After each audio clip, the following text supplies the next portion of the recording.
கர்த்தராகிய இயேசு கிறிஸ்துவின் நாமத்தினாலே அன்பின் வாழ்த்துக்கள். ஜான் பனியன் மோட்ச பயண புத்தகத்தில் பாகம் 2 இன்று நாம் காணப்போவது பகுதி 50 புதிய விடியல், பகுதி 51 அண்டை வீட்டாரின் அரட்டை பேச்சு, பகுதி 52 இரக்கம் என்னும் பயணி. இந்த 3 தலைப்பின் கீழ் இன்றைக்கு நாம் இந்த காணொளியை காணலாம். பாகம் 50 புதிய விடியல். பயந்தவள் என்ற பெண் கேட்ட கேள்விக்கு கிறிஸ்தினால் கொடுத்த பதில் என்ன தெரியுமா? அன்பு தோழியே, என்னை சோதனைக்குள் விழப்பண்ணாதே. மேலான பாக்கியத்தை பெறுவதற்கான இந்த வாய்ப்பை நான் நழுவ விட்டுவிட்டால் என்னை விட பெரிய முட்டாள் எவரும் இருக்க முடியுமோ? இதற்கு மேலும் இதை பற்றி பேசி என்னை தொந்தரவு செய்யாதே என்று கேட்டுக்கொண்டாள் கிறிஸ்தினாள். இதை கேட்டு கோபம் கொண்ட பயந்தவள் கிறிஸ்தினாளை வாய்க்கு வந்தபடி திட்டினாள். பிறகு தன்னுடன் வந்திருந்த இரக்கத்தை பார்த்து, இவள் நம்முடைய ஆலோசனையையும் உறவையும் விரும்பாதபடியால் இவள் எப்படியோ போகட்டும், அவள் வழிக்கே போகட்டும், விட்டு விடுவோம் வா என்று அழைத்தாள். ஆனால் இரக்கமோ அவள் பேச்சுக்கு இணங்காமல் சற்று நேரம் அப்படியே அமைதியாக நின்று கொண்டிருந்தாள். அதற்கு 2 காரணங்கள் இருந்தன. முதலாவது, கிறிஸ்தினாளை கண்டு அவள் உள்ளம் உருகிவிட்டது. இவள் பயணம் செய்வதாக இருந்தால் இவளுக்கு உதவியாக சற்று தூரமாவது துணையாக செல்ல வேண்டுமென அவள் விரும்பினாள். இரண்டாவதாக, அவள் தன் சொந்த ஆத்துமாவை நினைத்து கலங்கினாள். கிறிஸ்தினால் கூறுபவைகளில் உள்ள நியாயத்தை அறியும்படியும் அவள் விரும்பினாள். நான் இன்னும் கொஞ்சம் கிறிஸ்தினாலோடு பேசி பார்க்க வேண்டும். அவள் கூறுவதில் ஜீவனும் சத்தியமும் காணப்படுவதாக தெரிந்தால் அவளுடன் பயணம் புறப்பட்டு செல்வேன் என தனக்குள் தீர்மானம் செய்து கொண்டாள். எனவே இரக்கம் பயந்தவளை பார்த்து சொன்னாள், இதோ பார், இந்த காலை வேளையில் நான் உன்னுடன் கிறிஸ்தினாலை பார்க்க வந்தது உண்மைதான். ஆனால் நாம் பார்க்கிறபடி அவள் இந்த நாட்டை விட்டுவிட்டு செல்லும் போது அவளது வழிப்பயணத்தில் அவளுக்கு உதவும்படியாக சூரிய ஒளி வீசும் இந்த காலை வேளையில் சற்று தூரம் அவளோடு உடன் செல்லலாம் என்று நான் நினைக்கிறேன். ஆனால் அவள் கிறிஸ்தினாலுடன் பயணம் செல்ல விரும்பும் தனது 2வது காரணத்தை பயந்தவளிடம் கூறாமல் மறைத்து விட்டாள். இதை கேட்டவுடன் கோபமடைந்து கடுகடுப்புடன் அவளுக்கு பதில் கூறினாள் பயந்தவள். நீயும் அவளுடன் செல்ல வேண்டுமென்று முட்டாள்தனமாக முடிவு செய்து விட்டாய் போலிருக்கிறது. ஆனால் கவனமாயிருந்து காலம் தாழ்த்தாமல் உன் தவறை உணர்ந்து ஞானமாய் நடந்து கொள். நாம் ஆபத்துக்குள் வலியச் சென்றால் ஆபத்துக்குள் சிக்கிக்கொள்ள நேரிடும் என்பதை மறந்து விடாதே.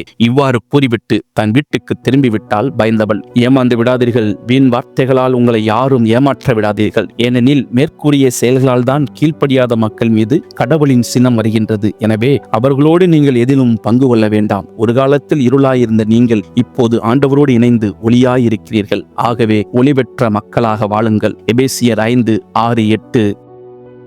பாகம் 51 அண்டை வீட்டாரின் அரட்டை பேச்சு. வீட்டுக்கு சென்ற பயந்தவள் தன் அண்டை வீட்டு பெண்களான வௌவால் கண்ணி, கரிசனையற்றவள், இன்ப மயக்கி, மூட நங்கை என்னும் 4 பேரையும் தன் வீட்டுக்கு அழைத்து கிறிஸ்தினாலை பற்றியும் அவள் பயணம் புறப்படுவது பற்றியும் அவர்களிடம் கூறினாள். அண்டை வீட்டு பெண்மணிகளே, இன்று காலையில் கிறிஸ்தினாலை பார்க்கச் சென்றிருந்தேன். அப்போது அவளும் அவள் பிள்ளைகளும் நகரத்தை விட்டு செல்வதற்காக மூட்டை முடிச்சுகளை கட்டிக் கொண்டிருந்தார்கள். அவளது கணவன் இருக்கும் நாட்டிற்கு அவர்கள் போகிறார்களாம். அந்த நாட்டின் ராஜாவும் அவர்களை அழைத்திருக்கிறாராம் என்றால் பயந்தவள். என்னது, அவள் போவாள் என்று நீ நினைக்கிறாயா என்று கேட்டால் மூட நங்கை. அவள் நிச்சயம் போவாள். எதைக் கண்டும் அவள் அஞ்சவில்லை. அவள் போகும் வழியில் சந்திக்கவிருக்கும் ஆபத்துகள் எல்லாம் அந்த பயணத்தின் முக்கியத்துவத்தின் நிரூபணங்கள் என்று அவள் சொல்லுகிறாள். இனிப்புக்கு முன் கசப்பை அனுபவித்துதான் ஆக வேண்டும் என்றால் பயந்தவள். எவ்வளவு மடத்தனமாகவும் குருட்டாட்ட போக்கிலும் நடந்து கொள்கிறாள். அவளது கணவன் அனுபவித்த துயரங்களாவது அவளுக்கு ஒரு எச்சரிப்பாக அமையக்கூடாதா? அவன் இப்போது மீண்டும் இங்கே வந்தால் ஒன்றுமில்லாததற்கு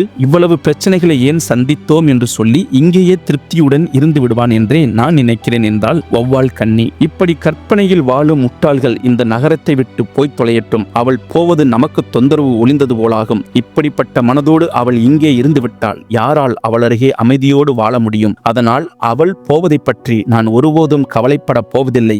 அவள் போகட்டும். அந்த இடத்தில் வேறு யாராவது நல்லவர் வந்து குடியிருக்கட்டும். இப்படிப்பட்டவர்களால் உலகமே கெட்டு போய்விட்டது என்று சலித்துக் கொண்டால் கரிசனையற்றவள். இந்த பயனற்ற பேச்சு வேண்டாம், அதை விட்டுவிடுங்கள். வேறு காரியம் பற்றி பேசுவோம். நான் நேற்று காம மங்கை என்ற அம்மாளின் வீட்டுக்கு சென்றிருந்தேன். அங்கே நாங்கள் எல்லோரும் இளம் பெண்களைப் போல கூடி பேசி மகிழ்ந்திருந்தோம். யாரெல்லாம் அங்கே இருந்தார்கள் தெரியுமா? மாம்சை, செகி, மோகினி, காம நண்பன், அருவருப்பு, இன்னும் சிலரால் கூடி வந்தோம். அங்கே ஆடி பாடி மகிழ்ந்தோம். அந்த வீட்டு சொந்தக்காரியான காம நங்கை நல்ல குடும்பத்தில் பிறந்தவள். அவள் கணவன் காம நண்பனும் நல்ல அழகன் என்ற உற்சாகத்தோடு கூறினாள் இன்பமயங்கி. இதற்குள்ளாக கிறிஸ்தினாள் தன் பிள்ளைகளோடு பரலோக பயணத்தை தொடங்கிவிட்டாள். பாகம் 52 இரக்கம் என்னும் பயணி. பயந்தவளோடு வந்திருந்த இரக்கம் என்னும் இளம்பெண் சற்று தூரம் கிறிஸ்டினாலோடு சென்றாள். அம்மா இரக்கம், நீ உன் வீட்டை விட்டு கொஞ்ச தூரம் எங்களோடு வருவது எனக்கு ஆறுதலாக இருக்கிறது என்றாள் கிறிஸ்டினாள். உன்னோடு வருவது எனக்கும் பயனளிக்கும் என்றால் மீண்டும் நான் ஊருக்கு திரும்பச் செல்ல மாட்டேன் என்றால் இரக்கம். நீ என்னோடு வருவதாக முடிவு செய்தால் நல்லதே, நீயும் கூட நிச்சயமாக அங்கே வரவேற்கப்படுவாய் என்றால் கிறிஸ்டினாள். நான் அங்கே வரவேற்கப்படுவேன் என்ற நிச்சயத்தை எப்படி பெறுவது?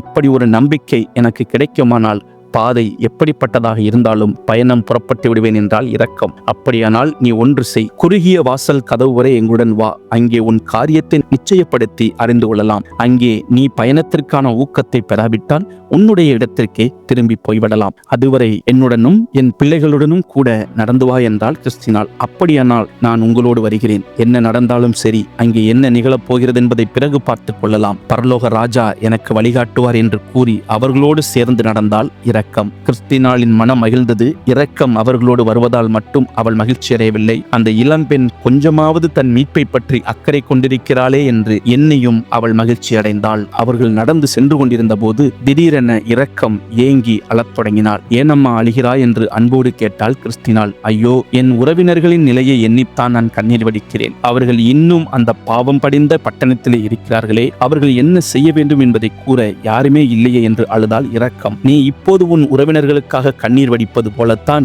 என் கணவர் எங்களுக்காக அழுது புலம்பினார். அன்று நாங்கள் அவரது பேச்சுக்கு செவிசாய்க்கவில்லை. ஆனால் நம் ஆண்டவர் அந்த கண்ணீரையெல்லாம் தம் துருத்தியில் வைத்திருந்தார். இப்பொழுது நானும் நீயும் என் பிள்ளைகளும் அதன் பலனை அனுபவிக்கிறோம். உனது கண்ணீரும் வீணாய் போகாது என்று இரக்கத்தை தேற்றினாள் கிறிஸ்டினாள். இந்த வார்த்தைகளினால் மனம் அமைதி பெற்ற இரக்கம் ஒரு பாடலை பாடியபடியே பாதையில் நடக்கலானால், ஆசீர்வதிக்கப்பட்ட ஆண்டவரே எனக்கு பாதை காட்டுவார். அவரது தயவுள்ள சித்தத்தால் நான் பரிசுத்த பர்வதம் சேர்வேன். நான் விட்டுச் செல்வரையும் அவர் அங்கே சேர்ப்பார் என்று இந்த பயணம் தொடர்ந்தது. அடுத்த பகுதியில் சந்திக்கலாம். மோட்ச பயணத்தில் எங்களோடு கூட இணைந்திருங்கள், எங்களோடு கூட பயணியுங்கள். கர்த்தராகிய இயேசு கிறிஸ்து தாமே உங்களை ஆசீர்வதிப்பாராக. கர்த்தர் நாமம் மகிமைப்படுவதாக. ஆமேன்.